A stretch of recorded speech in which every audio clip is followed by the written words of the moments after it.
সাম্প্রতিক সময়ে যখন দলের পক্ষ থেকে প্রাথমিকভাবে আমাকে ঢাকা দক্ষিণ সিটি কর্পোরেশন নির্বাচন করার জন্য বলা হলো এবং সেটা মিডিয়ার কাছে গেল, তারপর থেকে আবার নতুন করে এক ধরনের প্রোপাগান্ডা এবং কিছু বিশিষ্ট কিছু নির্দিষ্ট মিডিয়ার মাধ্যমে আমরা দেখতে পাচ্ছি যেটা হচ্ছে অন্তর্বর্তীকালীন সরকারের বিরুদ্ধে হচ্ছে, আমার বিরুদ্ধে হচ্ছে। এবং গতকালকে আমি দেখলাম যে বাংলাদেশ ফাইন্যান্সিয়াল ইন্টেলিজেন্স ইউনিট আমার ব্যাংক হিসাবের তথ্য ব্যাংকগুলোর থেকে তলব করেছেন। আমি খুবই অবাক হলাম যে 56 জনের ব্যাংক হিসাবের তথ্য চাওয়া হয়েছিল এবং যেই মেসেজটি ব্যাংকগুলোতে দেওয়া হয়েছে তথ্য চেয়ে, সেই মেসেজে লেখা আছে যে এটা কনফিডেন্সিয়াল এবং কনফিডেন্সিয়ালি বিএফআইইউ এর কাছে পাঠাতে হবে। কিন্তু বিএফআইইউ এর যে অফিশিয়াল সাংবাদিকদের গ্রুপ, সেখানে তারা সেই কনফিডেন্সিয়াল ইনফরমেশনটা তারা নিজেরাই পাবলিক করলেন। আমি মনে করি একজন নাগরিক হিসেবে এটা একজন নাগরিকের প্রাইভেসি নষ্ট করা, এবং এটা আপনারা যদি অনুসন্ধান করতে চান অনুসন্ধান করেন। আপনারা এটা আলাদাভাবে 56 জনের একটা না দিয়ে 55 জনের একটা না দিয়ে আমারটা আলাদাভাবে সাংবাদিকদের গ্রুপে দিয়ে প্রচার করতে বলাটা আপনাদের যে হীন উদ্দেশ্য সেটাকেই প্রকাশ করে।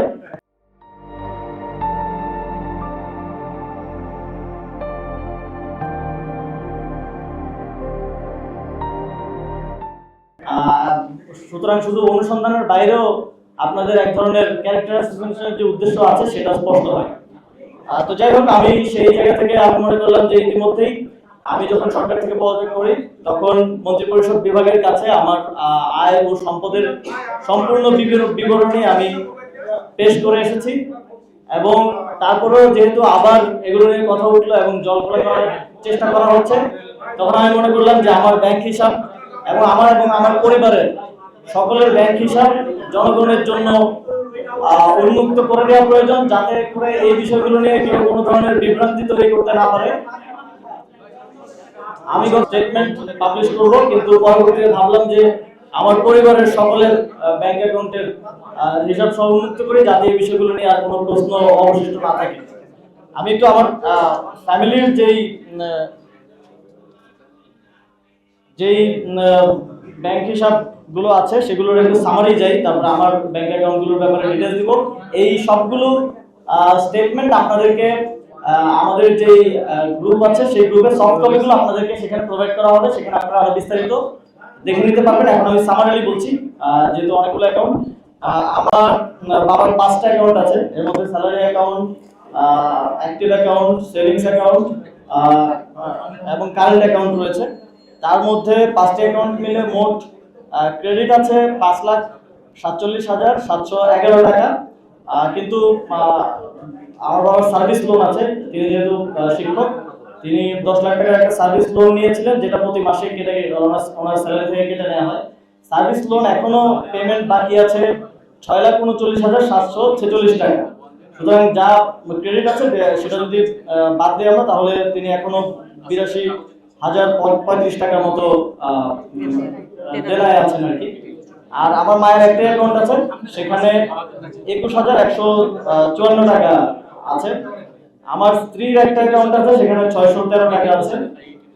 আমার নিজের 2টা অ্যাকাউন্ট আছে, দুটার মধ্যে একটা আমার ব্যক্তিগত অ্যাকাউন্ট, সেটা হচ্ছে জনতা কোন ব্যাংকে, সোনালী ব্যাংকে, সেটাতে এটা আমার সেভিংস অ্যাকাউন্ট, এটাতে 9,930 টাকা আছে।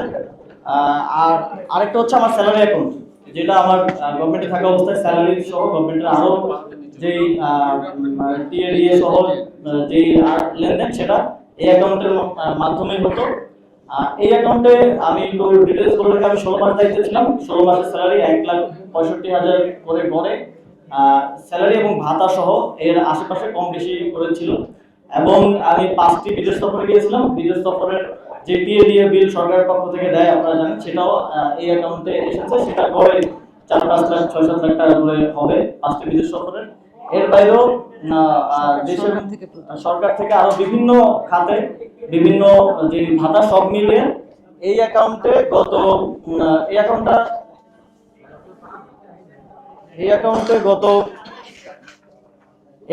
এখন আছে 9,78,626 টাকা। এবং এই অ্যাকাউন্টে মোট ট্রানজাকশন, মোট ক্রেডিট হয়েছে আমার স্যালারি ট্যালারি সবকিছু মিলে এখন সরকারের দায়িত্ব গ্রহণ করার আগেই 50,000 টাকার মতো ছিল, তারপর সব মিলিয়ে ক্রেডিট হয়েছে মোট 85,81,00,000 টাকা, আর ডেবিট হয়েছে 76,03,000 টাকা। এখন আছে 9,78,000 টাকা। তো মোট আমার দুইটা অ্যাকাউন্ট মিলিয়ে মোট আছে হচ্ছে 9,78,556 টাকা। তো এই 85 লাখের মধ্যে আমি যেটা বললাম, স্যালারি আছে অলমোস্ট, গড়ে যদি 1,65,70,000 করে ধরি তাহলে অলমোস্ট 25 লাখের মতো, 85 লাখের মোট টোটাল ট্রানজাকশনের মধ্যে। আর 5টা বিদেশ সফরের প্রায় 35 থেকে 40 লাখ টাকার মতো হবে। আপনারা ডিটেইলসে যখন সফট কপি আমরা দিব সেখানে দেখতে পাবেন। এবং এর বাইরেও আরো নানা সরকারের ভাড়াদি এবং অন্যান্য আরো খরচ। এবং এই অ্যাকাউন্টে আমি ক্লিয়ার করতে চাই, এই অ্যাকাউন্টে শুধুমাত্র যে টাকাটা এসছে পুরোটাই সরকারের যে মন্ত্রিপরিষদ বিভাগের একটা সাইট আছে আইবাস প্লাস প্লাস, যেটা দিয়ে মন্ত্রীদেরকে এবং সচিবদেরকে স্যালারি প্লাস অন্যান্য যে ইয়াগুলো দেওয়া হয়, শুধুমাত্র সেখান থেকেই টাকা ক্রেডিট হয়েছে। এবং এর বাইরে থেকে অন্য কোনো উৎস থেকে টাকা ক্রেডিট হয়নি। এই পুরো লেনদেনটাই সরকারের সাথে, এবং এটার পুরোটার রেকর্ড মন্ত্রী পরিষদ বিভাগে আছে, আপনারা সেখান থেকেও চাইলে নিয়ে নিতে পারেন। তো এটা হচ্ছে সামারিলি আমার মোট আমার এবং আমার পরিবারের মোট 9টা ব্যাংকের যে তথ্য আছে সেটার হিসাব। যদিও বাংলাদেশ ব্যাংকের বিএফআইইউ তারা শুধু আমার অ্যাকাউন্টের তথ্য চেয়েছে, আমি আমার পরিবারের অ্যাকাউন্টের তথ্য সহ দিলাম অধিকতর স্বচ্ছতার জন্য। এবং এই সবগুলো আমরা সফট কপি আপনাদেরকে প্রোভাইড করে দিব সামারি সহ, সেখান থেকে আপনারা ডিটেলস জেনে নিতে পারবেন। তারপরে যদি কোনো কিছু নিয়ে সন্দেহ থাকে বা কোশ্চেন থাকে তাহলে সেটা আমাদেরকে করতে পারেন। আমাদের পার্টির যিনি মিডিয়া দেখেন, মিডিয়া টিম আছে, তাদের মাধ্যমে, অথবা আমাকে সরাসরি আপনারা জানতে চাইতে পারেন।